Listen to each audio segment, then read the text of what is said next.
நாட்டின் முதல் பெண் மக்களவைத் தலைவர் என்ற பெருமைக்குரியவர் மீரா குமார்.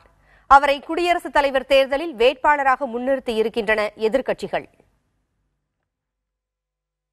மத்தியில் ஆளும் பாரதிய ஜனதா அரசு பீகாரின் ஆளுநராக இருந்த ராம்நாத் கோவிந்தை குடியரசுத் தலைவர் வேட்பாளராக அறிவித்து ஆதரவு திரட்டி வருகிறது. தேர்தலில் போட்டியிட இவர் நாளை மனு தாக்கல் செய்ய இருக்கிறார். இந்த நிலையில் எதிர்க்கட்சிகளின் ஆலோசனைக் கூட்டம் டெல்லியில் காங்கிரஸ் தலைவர் சோனியா காந்தி தலைமையில் நடைபெற்றது. முன்னாள் பிரதமர் மன்மோகன் சிங், குலாம் நபி ஆசாத், திமுக எம்பி கனிமொழி, சீதாராம் யெச்சூரி உள்ளிட்ட பல்வேறு தலைவர்கள் இந்த கூட்டத்தில் பங்கேற்றார்கள். கூட்டத்தில் மக்களவை முன்னாள் சபாநாயகர் மீரா குமாரை குடியரசுத் தலைவர் வேட்பாளராக நிறுத்த முடிவெடுக்கப்பட்டுள்ளது. Now, as Congress President has said, that the name of Shrimati Meera Kumar has been selected unanimously by one and all. All the 17 political parties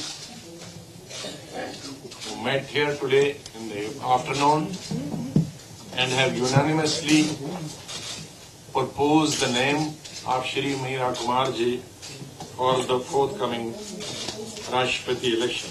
Meera Kumar அவர்களை விட இன்னும் சிறப்பான ஒரு வேட்பாளரை வேற யாரையும் அறிவித்திருக்க முடியாது. அதுவும் இல்லாமல் அவங்க ஒரு பெண் வேட்பாளர், இரண்டாவது முறையாக ஒரு பெண் வேட்பாளர் நிறுத்தப்பட்டிருக்கிறார். அந்த விதத்திலே பார்த்தால் இந்த பெயரை பார்த்துவிட்டு சில கட்சிகள் தங்களுடைய கருத்துக்களை மாற்றிக்கொண்டு எதிர்க்கட்சிகளின் வேட்பாளரை ஆதரிக்கக்கூடிய வாய்ப்பு உருவாக வேண்டும் என்று எதிர்பார்க்கிறோம். இந்தியாவின் முதல் பெண் மக்களவை சபாநாயகரான மீரா குமார் முன்னாள் துணை பிரதமரான பாபு ஜெகஜீவன் ராம் மற்றும் இந்திய விடுதலை போராட்ட வீரர் இந்திராணி தேவி தம்பதியின் மகளாவார். 72 வயதாகும் மீரா குமார் பல்வேறு நாடுகளில் IFS அதிகாரியாகவும் பணியாற்றியவர். 2009ஆம் ஆண்டு பீகாரில் இருக்கும் சாசார் தொகுதியில் இருந்து மக்களவைக்கு தேர்ந்தெடுக்கப்பட்டார். ஒருமுறை மத்திய அமைச்சராகவும் 5 முறை நாடாளுமன்ற உறுப்பினராகவும் பதவி வகித்துள்ளார்.